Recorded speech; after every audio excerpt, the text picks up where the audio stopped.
جی students, ہم نے lesson کو جہاں سے ختم کیا تھا کل، وہیں سے ہم شروع کرتے ہیں۔ شام کو ایک پیڑ کے نیچے پنچایت بیٹھی، یعنی درخت کے نیچے پنچایت نے جو ہے وہ سیٹ ہو گئی، جیسے بیٹھتے ہیں کہ ٹاٹ بچھا ہوا تھا، دری، حقہ پانی کا بھی انتظام تھا، کیونکہ جیسا کہ آپ کو پتہ ہے کہ گاؤں کے لوگ جو ہیں وہ حقہ پیتے ہیں اور چائے پانی لسی وغیرہ یہ سارا کچھ۔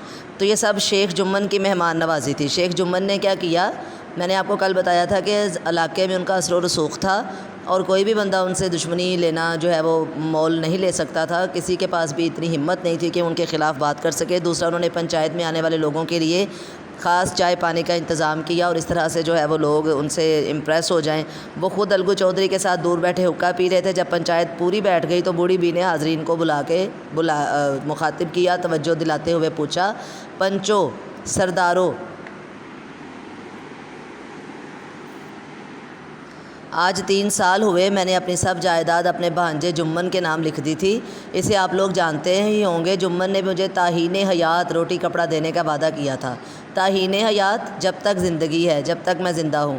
سال 6 مہینے تو میں نے ان کے ساتھ کسی طرح رو دھو کر کاٹے، مشکل سے گزارے، مگر اب مجھ سے رات دن کا رونا نہیں سہا جاتا۔ اب میں اتنی زیادہ پریشانیاں برداشت نہیں کر سکتی۔ مجھے پیٹ کی روٹیاں تک نہیں ملتی، یعنی پیٹ بھر کے کھانا نہیں ملتا، مناسب طریقے سے مجھے کھانا نہیں دیا جاتا۔ بے کس بیوہ ہوں، لاچار۔ بے کس کا مطلب ہوتا ہے مجبور، بے آسرا، بیوہ جس کے سر پہ شوہر نہ ہو، تھانہ کچہری کر نہیں سکتی، یعنی مجھے نہ تو صحت اس بات کی اجازت دیتی ہے اور نہ ہی میرے پاس اتنی دولت، اتنا پیسہ ہے کہ میں اس کے اوپر کوئی مقدمہ وغیرہ چلا سکوں۔ سوائے تم لوگوں کے اور کس سے اپنا دکھ درد رہوں، سوائے علاوہ تم لوگوں کے علاوہ میں کس کے سامنے اپنی پریشانی بیان کروں۔ دکھ درد رہوں کا مطلب ہوتا ہے کہ اپنا دکھ پریشانی بتاؤں۔ تم لوگ جو راہ نکال دو، جو حل پیش کرو۔ راہ نکالنا کا مطلب جو بھی حل آپ لوگوں کے پاس ہوگا میں اس کو مانوں گی۔ اگر میری برائی دیکھو، یعنی اگر میرے میں کوئی نقص ہے، کوئی خرابی ہے، کوئی کمی ہے، تو میرے منہ پر تھپڑ مارو، یعنی مجھے ڈانٹو ڈپٹو، برا بھلا کہو۔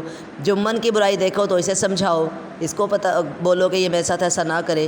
یہ کیوں ایک بے کس کی آہ لیتا ہے، یعنی مجھ دکھیا کی، مجھ بے آسرا کی جو آہ لینا سے مراد کسی کے دل سے کسی بندے کے لیے بد دعا نکلنا، یا آپ اس کو اتنا تنگ کر دیں کہ وہ کہنے پہ مجبور ہو جائے کہ آپ کے ساتھ بھی ایسا ہی ہو جائے۔ تو یہ آہ لینا جو ہوتا ہے نا، کسی کی تکلیف کسی کو نہیں دینی چاہیے، اس کا یہ مطلب آئے گا یہاں پہ۔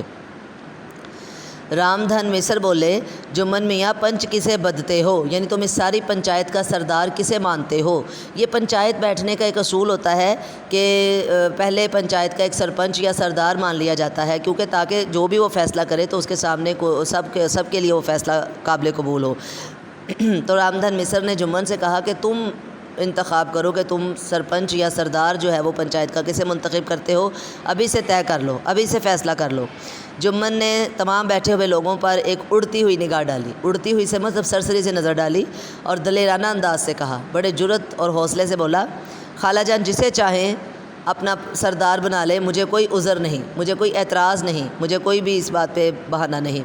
خالہ نے چلا کر کہا، زور سے بولی، ارے اللہ کے بندو، تو پنچوں کے نام کیوں نہیں، اللہ کے بندے تو خود کیوں پنچوں کے نام نہیں بتا دیتا کہ تم کس کس کو پنچایت کا سردار بنانا چاہتے ہو۔ جمن نے بڑھیا کو غضبناک نگاہوں سے دیکھ کر کہا، غضبناک غصے سے بھری ہوئی، غصیلی نظروں سے، اب اس وقت میری زبان نہ کھلواؤ، جسے چاہو پنچ بنا دو، یعنی اب میرے سے کچھ سن نہ لینا، یعنی اسے غصہ آ رہا ہے کہ تم جسے سردار بناتی ہو پنچایت کا بنا دو، مجھے کوئی اعتراض نہیں، ٹھیک ہے۔